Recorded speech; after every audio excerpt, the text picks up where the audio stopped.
Ito yung rides na matagal ko nung plinano. Actually, gusto ko na talagang mangyari to. Kaya ngayon, pupunta kami ng Quezon. Kahit 3 lang kami. Kaya tara, samahan nyo kami. Medyo mahaba-haba pala tong rides namin. Kaya nga inagahan namin yung alis. Siyempre, nandito pa lang kami sa Laguna. Medyo nagdadalawang isip pa nga kami kung itutuloy ito. Dahil nga hindi maganda yung panahon. Sa kahabaan ng Laguna ay halos nagsimula na rin umambon. At dito nga pala sa bandang Los Baños ay sobrang lakas na ng ulan. At naramdaman din namin yan dito banda sa may Pansol. At may nadaanan pa nga kaming aksidente dahil baka na rin madulas ang daan.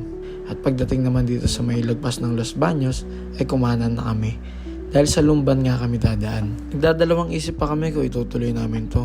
Pero may nakita kami liwanag sa kaliwa. Kaya sabi ko tara, tuloy na natin. Minsan lang naman to. Rain or shine na, laban na natin to. Dahil minsan, sa mga pagkakataong ganito, hindi mo alam sa dulo may mas magandang plano o may mas magandang nag-iintay sa inyo.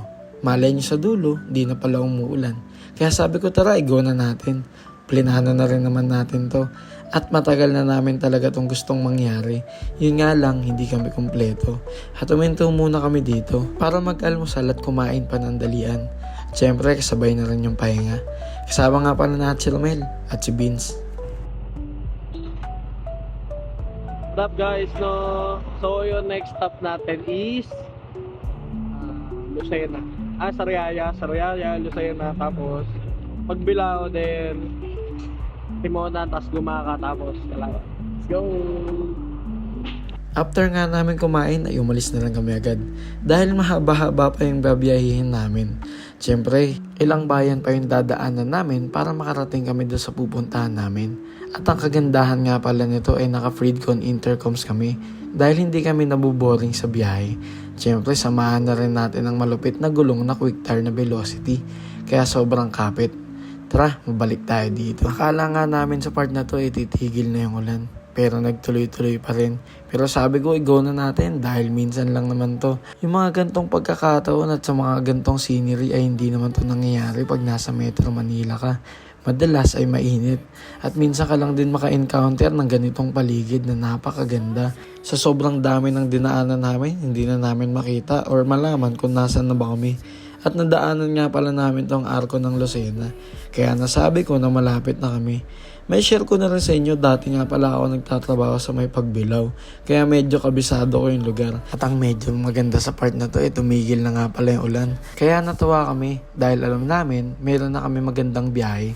Sana magtuloy-tuloy na hanggang makarating kami dun sa aming pupuntahan. At syempre dumaan din nga pala tayo dito sa sikat na underpass ng Lucena o yung bagong gawa nilang ilalim na tulay. At ang ganda nga pala dito. Di ko ma-imagine bakit sobrang ganda dito sa Quezon. At syempre, iba talaga pag nakakakita ka na ng kalikasan na maraming puno at syempre merong karagatan. Sobrang ganda dito sa Quezon. Kaya hindi ko na maitatanggi kung bakit masaya yung mga tao dito na naninirahan. At nakarating rin kami sa bayan ng Pagbilao. At sinabi ko nga mga 2 o 3 oras na lang makakarating na kami sa gateway to Bicolandia. Ngunit sa hindi inaasahang pagkakataon inulan na naman kami. Kaya sabi ko na lang ulit sulitin na natin, nandito na naman tayo. Sino bang hindi matutuwa kung ganitong view yung makikita mo? Maya-maya lang ay mararating na rin natin ang isa sa pinakasikat na pinupuntahan dito sa Quezon. Yun yung Old Zigzag o yung tinatawag nilang Bitokang Manok. Siyempre medyo marami ka lang madadaan ng lubak dahil nga marami talagang truck na dumadaan dito. At nakarating na nga pala tayo dito sa paanan ng Bitokang Manok. Pag dumiretso ka nga pala doon, yun yung tinatawag nilang diversion road. Pag kumanan ka naman ay dito sa Old Zigzag ka mapupunta.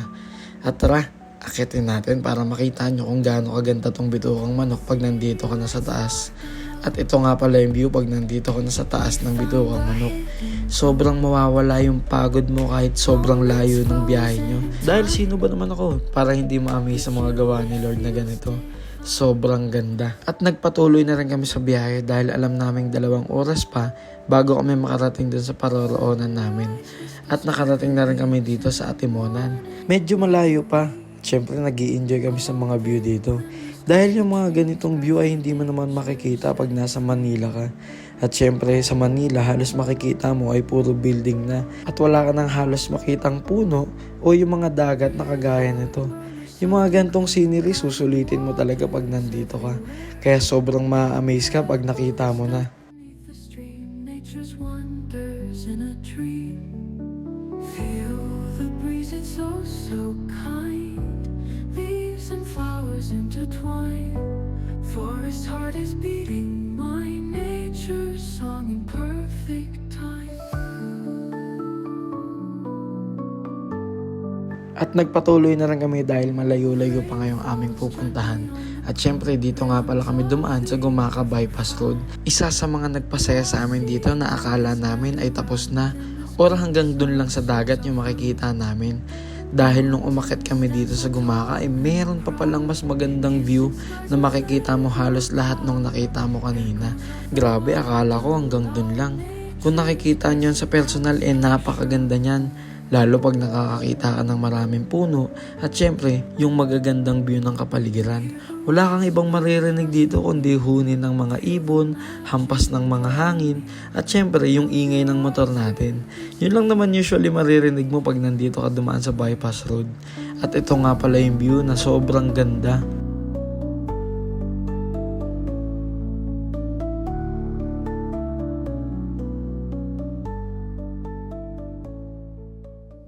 Sinaglitan lang namin at nagpatuloy na kami at nakarating na rin kami dito sa Calawag. Alam naming malapit na kami dahil nandito na nga pala kami sa may gateway to Bicolandia.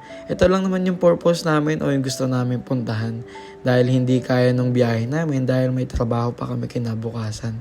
Kaya hanggang dito lang kami sa gateway to Bicolandia at sobrang nag-enjoy kami nung makita na namin yung arko na yan dahil alam namin na malayo na yung napuntahan namin. So what up guys, no? Dito na kami sa gateway to Bicolandia. Kung nakikita nyo, syempre ang ganyan lang kami, uuwi na kami. And ayan, so ay, ang saya. Sobrang worth it yung biyahe namin na 6 to 7 hours. May mga kasama na doon side trip, kain, picture sa dagat sa Atimonan, sa Gumaca. And ayun, so kung kaya namin, syempre kaya nyo rin. Uwian lang to guys, uwian. So day trip, so yun lang, ingat kayo palagi, ride safe and God bless.